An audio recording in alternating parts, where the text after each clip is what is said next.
Vaqt mashinasi 10-qism. Toshkent pul shahri. 1984-yilgi Toshkentda sotsialistik tuzum bo'lsa ham pul katta rol o'ynardi. Shahar ichida taksida yurish 1 so'mdan 3 so'mgacha, metro 5 tiyin, tramvay 3 tiyin edi. Et 1 so'm 70 tiyin bo'lsa ham magazinda bu narxga topib bo'lmas, bozorda esa naq 3 so'mdan sotilardi. Sovet magazinidan 11 so'mga shim olib kiyish mumkin bo'lsa-da, ipodrom bozorida fake Montana jinsi shim 140 so'm edi. Bu pul oyiga 90 so'm aspirantlik stipendiyasi oladigan Irina uchun og'irlik qilardi. Agar Irinaning Odessadagi onasi pul yubormasa, Sovet davrida non shahri deb nom olgan arzon Toshkentda ham kun kechirishi qiyin edi. Irina: mana 2 yildirki Toshkentdaman. Oshig'i bilan yana 1 yilda kandidatlikni yoqlashim kerak. Aspirantlar hafta o'rtasida bir kun institutga bormasa ham bo'ladi. Kutubxona yo uyda ishlashi mumkin. Keldiyor va boshqalar bu kunni qo'shimcha dam olish sifatida foydalanishadi. Beshyog'ochdagi choyxonada o'choq kira qilib osh yeyishadi. Ular shu yerlik. Suyanadigan tayanch tog'lari bor. Meni onamdan boshqa hech kimim yo'q. Otam Yelizar Ozulay Odessada tanilgan fotograf edi. Bebel ko'chasida fotostudiyasi bor edi. O'sha xalq orasida Jidovskiy ko'cha deb ataladigan ko'chada. Kanisoning orqasi Dor proyekt xodimlari yashaydigan domning yerto'la qismida edi studiya. Otam may oyida shahardagi maktablarni bitirganlar uchun выпускной albom pechat qilardi. Dermantin terili kitobcha shaklidagi bir dona albom 10 so'm edi. Bir maktabdan 1000 so'mgacha pul kelardi. Shundan 100 so'mini maktab zavxozi olib qolardi. 80-yili aprelda birdaniga 2 fotosuratchi Yasha tog'a bilan Mixail aka Isroilga ketib qoldi.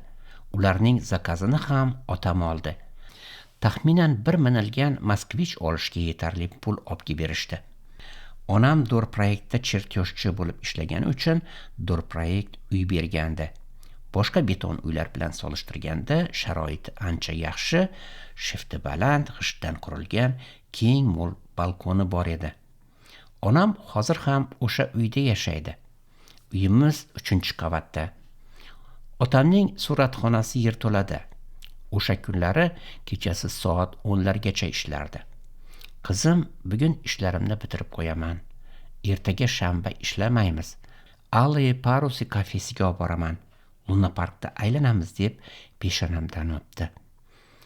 O'shanda g'alati bo'lib, ayricha hissiyot bilan otamni quchoqlab olgandim.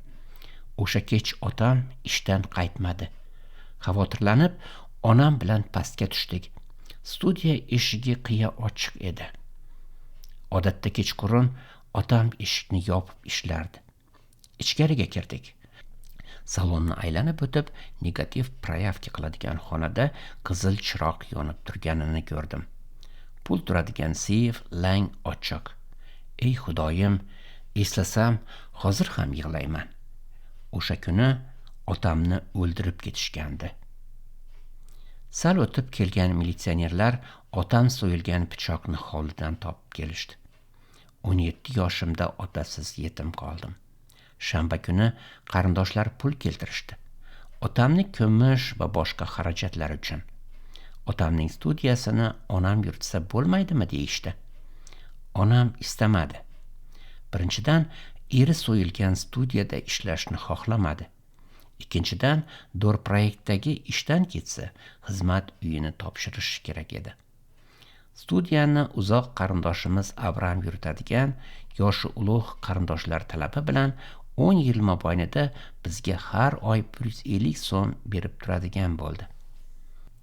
Albatta bu Yahudi qarindoshlar orasidagi o'zaro norasmiy kelishuv edi. Rasman studiya Odessa maishiy xizmat idorasiga qarardi. Idora boshlig'i Moisey tog'a bu norasmiy qarorni qo'llab-quvvatladi. Otasiz qolgan ilk kunlarda har kuni yig'lardim. Keyin o'zimni yig'ishtirib oldim. Fizika va matematikaga ixtisoslashgan maktabning 9-sinfida edim.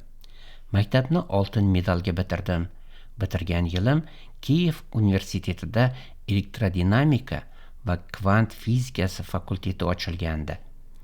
İlk studentlardan biri sifatida plazma fizikasini o'rgana boshladim. Faqat endi bitta professorga o'rganib qolganimizda birdan u Amerika Qo'shma Shtatlari yoki Isroilga ketib qolar va boshqa qaytmasdi.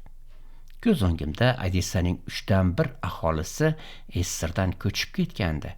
Shu bois pasportida Yahudi deb yozilgan odamning aspiranturaga kirishi oson bo'lmay qoldi. Buni o'qitib odam qilsak, baribir Isroilga ketaveradi degan andisha bor edi. Aspiranturaga kirish uchun institut ilmiy kengashidan tashqari partiya va komsomol qo'mitasi ham tavsiya berishi kerak edi. Otamdan qolgan studiyani yuritayotgan Abram tavsiyasi bilan Toshkentdagi aspiranturaga kirdim. Uzoq va qoloq o'lka deb o'ylaganim Toshkentda kelajak ilmi yaratilayotganidan bexabar edim. Siz yozuvchi va rassom Shuhrat Bobojonning Vaqt mashinasi 1984 audio kitobi 10-qismini tingladingiz. Davomi bor.